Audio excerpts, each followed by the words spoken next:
प्यारी प्यारी भव्य आत्माओं,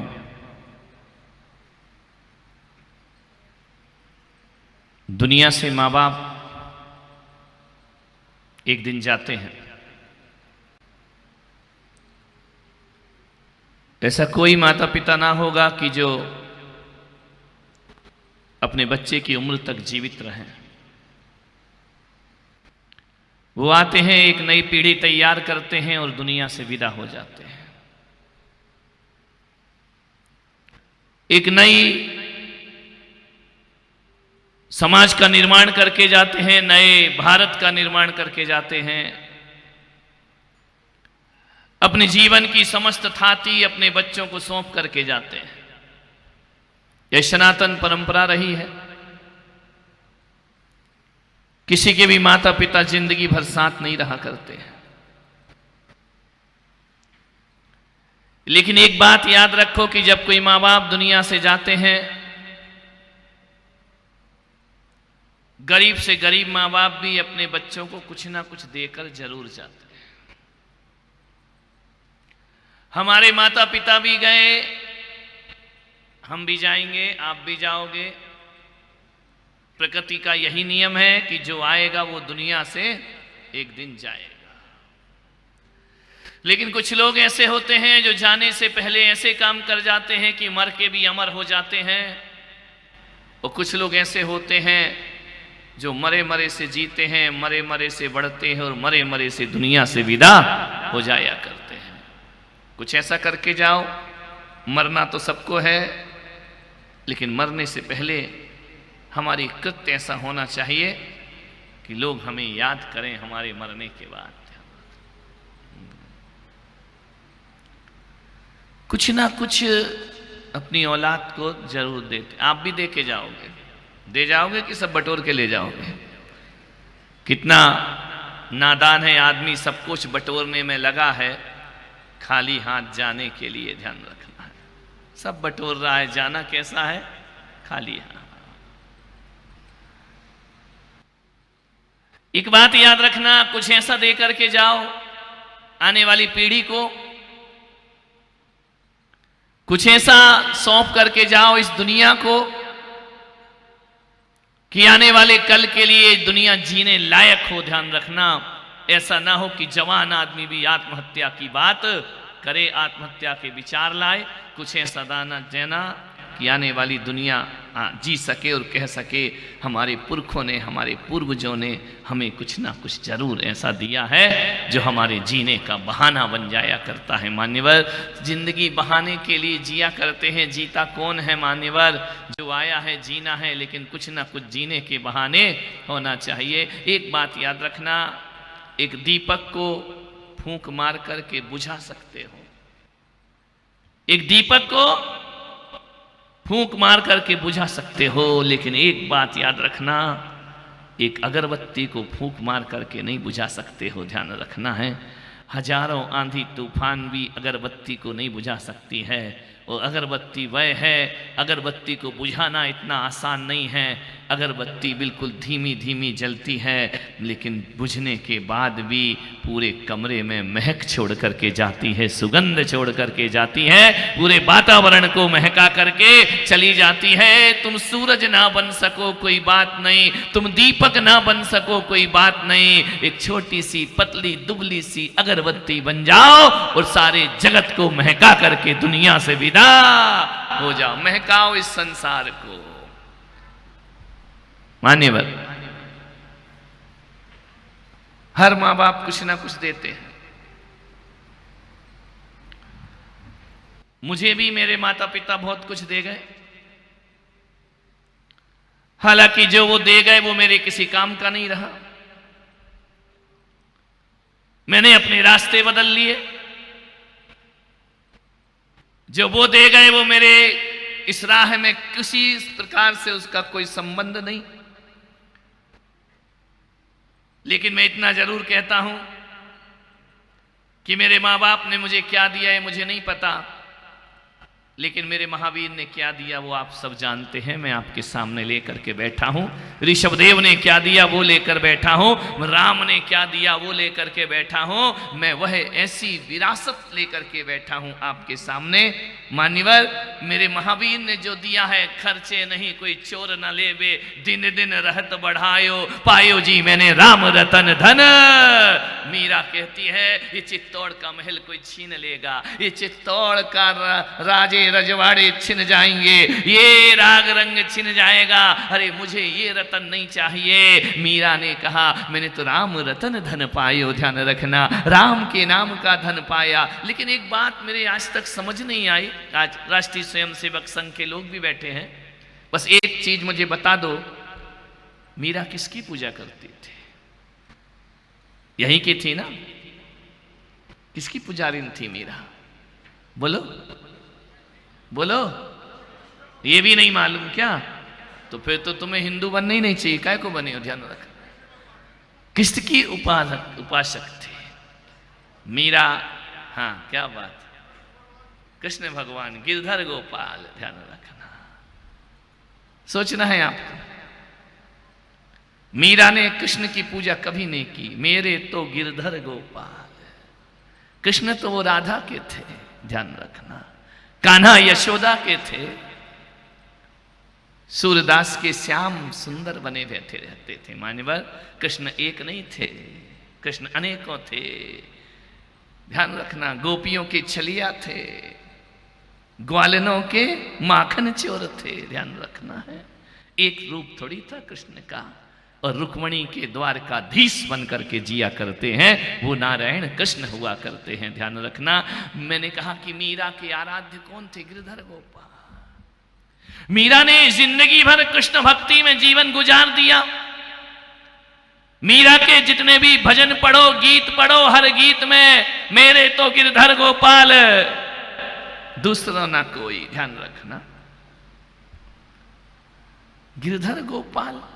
एक भी भजन बताओ जिसमें मीरा ने गिरधर गोपाल का नाम न लिया। हर भजन उनकी भक्ति में रंगा। लेकिन मैंने बड़े बड़े वैदिक परंपरा के विद्वानों से भी पूछा कि जब मीरा कृष्ण की भक्त थी, कृष्ण की उपासक थी, गिरधर गोपाल की उपासक थी, तो फिर उसने ये क्यों कहा कि पायो जी मैंने राम रतन धन पायो?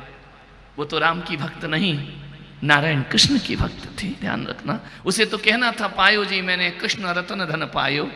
मैंने स्कूल में पढ़ा, बचपन में पढ़ा, मेरे तो गिरधर गोपाल दूसरो ना कोई। मीरा कहती है मेरा कोई नहीं है कृष्ण के अलावा।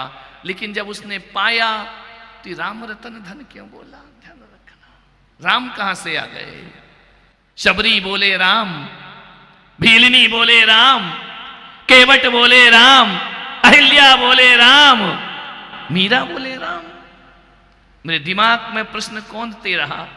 एक पूरे जितने भी भजन उठा के देखना, मीरा के हर भजन में गिरधर गोपाल है। केवल एक भजन ऐसा है जिसे उन्होंने राम का नाम लिया है, ध्यान रखना। मैंने कहा मीरा राम रतन क्यों बोल रही है? ध्यान रखना, मैंने बहुत सोचा कि राम रतन धन पायो, ये बात कहाँ से आ गई मीरा के जीवन में? कृष्ण रतन धन चलता है, कृष्ण गोपाल चलता है, गिरधर गोपाल चल। बैठ जाएंगे वो अपने आप, डोंट डिस्टर्ब। विचार कर, सोचिए, विचार करना है आपको, चिंतन करना है आपको। एक चिंतन का विषय है कि राम को क्यों कहा। बहुत सोचा, एक ही निष्कर्ष पे निकला कि कृष्ण मीरा के आराध्य थे और राम मीरा का गुरु मंत्र हुआ करता है, ध्यान रखना। मीरा ने कहा वस्तु अमोलक दी मोरे सदगुरु, कर कृपा अपनायो, पायो जी मैंने राम रतन धन। राम शब्द उसके गुरु ने दिया था, ध्यान। वस्तु अमोलक दी मेरे सदगुरु, खर्चे नहीं कोई चोर न लेवे, दिन दिन रहत बढ़ायो, पायो जी मैंने राम रतन धन। एक ही भजन में राम को याद किया है मीरा ने, ध्यान रखना है। तो वो इसलिए किया है कि मेरे आराध्य तो नारायण कृष्ण हुआ करते हैं, मेरे आराध्य तो गिरधर गोपाल होते हैं, लेकिन राम मुझे मेरे गुरु ने गुरु मंत्र प्रदान किया है। ध्यान रखना, गुरु मंत्र वस्तु ऐसी अमोलक वस्तु मुझे मेरे गुरु से प्राप्त हुई है, ध्यान रखना है। मान्यवर, आपसे मेरा निवेदन है, ये विरासत है, ये संस्कृति है, ये भारत का चिंतन है, ये सनातनी परंपरा है, ध्यान रखना। ये भारत के सदगुरु और संतों से मिला हुआ ज्ञान हुआ करता है। मान्यवर, आपसे मैं निवेदन करता हूं, आपसे मैं आग्रह करता हूं कि आप भी जब इस धरती से जाओ, मीरा को सदगुरु ने राम मंत्र दिया, तुम्हारी औलाद तुम्हें क्या कह के याद करेगी, ध्यान रखना। मान्य कि मेरे माँ बाप क्या देगा, ये पत्थर के कंकड़ पत्थर के ठीकरे, ये मकान, ये रुपया, ये पैसा, ये जायदाद, ये दे करके गए हैं। अरे मेरे भाई, बड़े बड़े महल खंडर हो गए हैं, ध्यान रखना है। चित्तौड़ में जाके देखो, महल खंडर हो गया है, बड़े बड़े किले खंडर में तब्दील हो गए हैं। ये हमारी विरासत नहीं होना चाहिए। मान्यवर, आज से आपसे मैं निवेदन करता हूँ, आपसे आग्रह करता हूँ, मैं भी आपको इस चातुर्मास में, मैं इस उदयपुर के चातुर्मास में, मैं आपका माता पिता भले ना हो, लेकिन मैं महावीर का पुत्र हूँ, ऋषभदेव का पुत्र हूँ। मैं भी कुछ ना कुछ विरासत तुम्हें दे करके जरूर जाऊंगा। और एक बात याद रखना, मैं आज तुम्हें अपनी वसीयत बांटने को बैठा हूं, क्योंकि ज्ञान गंगा अब समापन की ओर है, और समापन के ओर की बाद मुझे कुछ ना कुछ तुम्हें जरूर देना चाहिए। तुमने अपना चित्त दिया है, तुमने अपना वित्त दिया है, तुमने अपना समय दिया है, तुम टाउन हॉल में आकर के बैठे हो, उसके बदले मैं भी तुम्हें कुछ ना कुछ देना चाहता हूं। ध्यान रखिए, बिना दिए ज्ञान गंगा का समापन नहीं होगा, ध्यान रखना है। हम कहते हैं कि गुरु दक्षिणा मांगी जाती है, लेकिन जैन दर्शन कहता है कि गुरु दक्षिणा नहीं लेता, वो शिष्यों की झोलियों को भर दिया करता है, यही उसकी गुरु दक्षिणा हुआ करती है। मान्यवर, मैं आपसे निवेदन कर रहा हूं, मेरे पास भी कुछ वसीयत है, लेकिन मेरी वसीयत में वो नहीं है जो तुम चाहते हो। मेरी वसीयत में कुछ नसीहतें हैं, ध्यान रखना। और जो उन नसीहतों को स्वीकार कर लिया करता है ना, मैं कहता हूं कि संतों की नसीहत से बड़ी वसीयत दुनिया में कोई दूसरी नहीं हुआ करती है, ध्यान रखना। मेरी नसीहतों को स्वीकार कर लो, ध्यान रखना। जो मैं दे रहा हूं उसे जीवन में संभालने का प्रयास करो। रोज मैं तुम्हें देने का प्रयास कर रहा हूं। इस 27 दिवसीय ज्ञान गंगा महोत्सव में मैं रोज तुम्हें सिवा नसीहत के और क्या देता हूं। मैं इतना ही तो कहता हूं, जिंदगी से सावधान हो जाओ, कैसी जिंदगी जी रहे हो और कैसा जीवन जीना चाहिए। मेरी वसीहतों में कुछ नसीहतें हैं मेरे भाई। हमने भी भगवान महावीर की उस नसीहतों को स्वीकार किया है। 2600 वर्ष के बाद भी भगवान महावीर की उस विरासत को लेकर के हम जी रहे हैं अपने जीवन में। मान्यवर, और एक बात याद रखना, सपूत कौन होता है? जो अपने माँ बाप की दी हुई वसीयत की वृद्धि करता है। पहली बात तो जो संभाल के रखता है वो सपूत होता है, और दूसरी बात जो उसमें वृद्धि करता है वो सपूत हुआ करता है। और जो अपने पूर्वजों की वसीयतों को बर्बाद कर दिया करते हैं विषय भोग में, ध्यान रखना, वो सपूत नहीं कपूत हुआ करते हैं। मैं आपसे निवेदन करता हूँ, मैं आपसे बड़ी विनम्रता से आग्रह करता हूँ कि 2600 वर्ष के बाद हमने भगवान महावीर की नसीहतों को स्वीकारा है, उनकी वसीयत को स्वीकारा है। और स्वीकारा ही नहीं है मेरे भाई, दिनों दिन हम संतों ने भगवान महावीर की वसीयत में बढ़ोतरी की है, ध्यान रखना, उसमें वृद्धि की है, उसे बढ़ाने का प्रयास किया है, साधु साध्वी के रूप में बढ़ाया है, तुम जैसे सावकों के रूप में बड़ा। लोग बोले आप इतना जोर जोर से बोलते, इतना गला फाड़ते हो, काय के लिए फड़ाते हो? मैंने कहा मेरे बाप की विरासत बर्बाद ना हो जाए इसलिए मुझे चिल्लाना पड़ता है, ध्यान रखिए, इसलिए मुझे जोर जोर से आवाज लगाना पड़ता है, क्योंकि आज की दुनिया प्रजातांत्रिक दुनिया है। ये नीचा नहीं सुनती, ये ऊंचा सुना करती है, ध्यान रखना। सरकारें बहुत ऊंचा सुना करती हैं। एक व्यक्ति बोले इतने जोर से क्यों बोलते हो? अरे मैंने कहा धीरे से कान में गलत बात बोली जाती है और छाती ठोंक कर तो सत्य बोला जाता है। ध्यान रखना है, मैं सत्य बोला करता हूँ, कोई गलत काम थोड़ी बोल रहा हूँ, अच्छी चीजें बोल रहा हूँ। आपसे मेरा निवेदन है, एक ही आग्रह मैं आपसे करना चाहता हूँ। एक व्यक्ति आए, बोले आपका गला दुखने लगता होगा बोलते बोलते। हाँ, तो मैंने कहा क्या करेगा? बोले मुझे आप पे बड़ी दया आती है। मैंने कहा तुझे दया मया नहीं आती, तू बदमाश आदमी है दुनिया का सबसे बड़ा।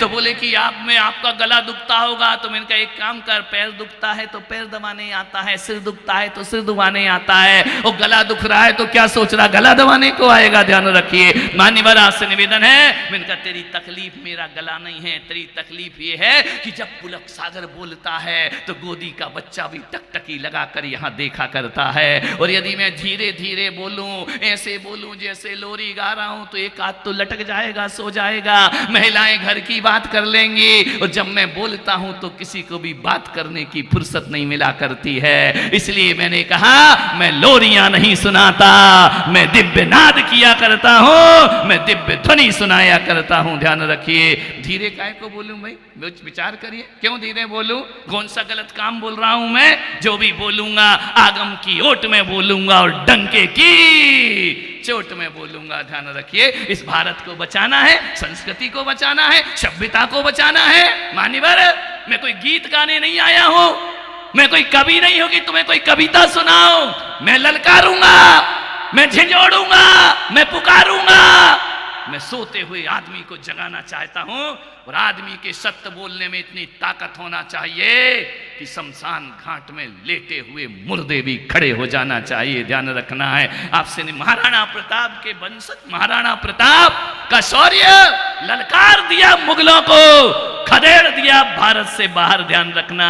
वो लोरी सुना के भगाया उनने, ध्यान रखना है। वो मीठे मीठे गीत सुना के भगाया है नहीं, उनके शब्दों में चिंगारी हुआ करती थी, अग्नि की ज्वाला हुआ करती थी। शिवाजी महाराज जिनके शौर्य में वह ताकत थी कि विरोधी विधर्मी लोग शिवाजी महाराज के पास आने में झुलस जाया करते थे। ध्यान रखना। इतना शौर्य हमारे अंदर होना चाहिए, इतना अपने राष्ट्र के प्रति होना चाहिए। मैं आपसे निवेदन करने जा रहा हूं, मैं आपको जो कुछ भी देने जा रहा हूं, एक गरीब से गरीब माता पिता अपने बच्चों को कुछ ना कुछ जरूर देता है। आपसे भी निवेदन है, मरने से पहले वसीयत लिख देना। ध्यान रखना। जो लोग मरने से पहले वसीयत नहीं लिखते, उनके घरों में झगड़े होते हैं। मर जाते हैं, बंटवारा करके नहीं जाते हैं, उनके बच्चे कोर्ट कचहरी करते हैं, वो अदालत के धक्के खाते हैं। मैं आपसे निवेदन करूंगा, मरने से पहले अपनी वसीयत नामा जरूर लिखो। ध्यान रखिए। मैं गृहस्थी को स्वर्ग बनाने का सूत्र आपको दे रहा हूं। आपसे कहूंगा महिलाओं से आज घर जाना, कहना सुनो जी लिख दो, आज बुलाओ वकील, किसको क्या देना है। नहीं तो जो लोग बिना लिखे जाते हैं ना, तो तुम तो दुनिया से चले जाते हो। परेशानी पत्नी हुआ करती है। ध्यान रखना। इसके बच्चे इससे झगड़ा करते हैं, इसके बच्चे, ध्यान रखना, एक पति के जाने के बाद पत्नी का अस्तित्व तो खत्म हो जाया करता है। कितने भी बच्चे बहू तुम्हें सम्मान दें, इज्जत दें, हकीकत में गौरवशाली जीवन तो पति के साथ हुआ करता है। ध्यान रखना।